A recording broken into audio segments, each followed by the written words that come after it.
നമസ്കാരം. കൗമാരക്കാരായ പെൺകുട്ടികൾ ഇപ്പോൾ കൂടുതൽ പേരിലും വിളർച്ച, രക്തക്കുറവ് എന്നൊക്കെ പറയുന്ന അനീമിയ ഒരുപാട് പേരിൽ കണ്ടുവരുന്നുണ്ട്.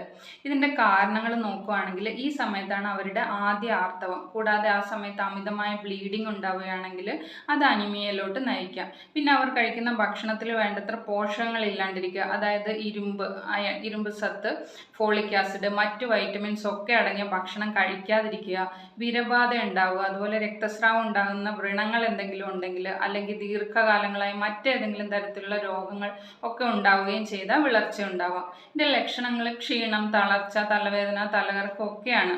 അതുപോലെ തന്നെ ഹീമോഗ്ലോബിൻ ഒരുപാട് കുറഞ്ഞു പോവുകയാണെങ്കിൽ ശ്വാസമുട്ടലും നെഞ്ചുവേദനയും ഒക്കെ വരാം. രക്തത്തിലെ ഹീമോഗ്ലോബിൻ്റെ അളവ്, അതായത് Hbയുടെ അളവ് പരിശോധിച്ചാണ് വിളർച്ച കണ്ടെത്തുന്നത്. 12 മുതൽ 15 ഗ്രാം വരെയാണെങ്കിൽ നോർമലാണ്. ഇനി അനീമിയ എങ്ങനെ പ്രതിരോധിക്കാമെന്ന് നോക്കാം. ഇരുമ്പ് സത്തും വൈറ്റമിൻസും ഒക്കെ കൂടുതൽ അടങ്ങിയ മുരിങ്ങയില, ചീര, പയറില, അഗസ്ത്യച്ചീര തുടങ്ങിയ ഇലകൾ, ബീട്രൂട്ട്, ക്യാരറ്റ് തുടങ്ങിയ പച്ചക്കറികൾ, മാതളം, കിവി, ആപ്പിൾ തുടങ്ങിയ പഴവർഗ്ഗങ്ങളും, തവിടോട് കൂടിയ ധാന്യങ്ങൾ, മുളപ്പിച്ച കടല, പയറുവർഗ്ഗങ്ങൾ തുടങ്ങിയവയൊക്കെ കൂടുതലായിട്ട് കഴിക്കുക. കൂടാതെ ചെറിയ മീനുകൾ, കോഴി, കരൾ തുടങ്ങിയവയിലും ഇരുമ്പ് അടങ്ങിയിട്ടുണ്ട്.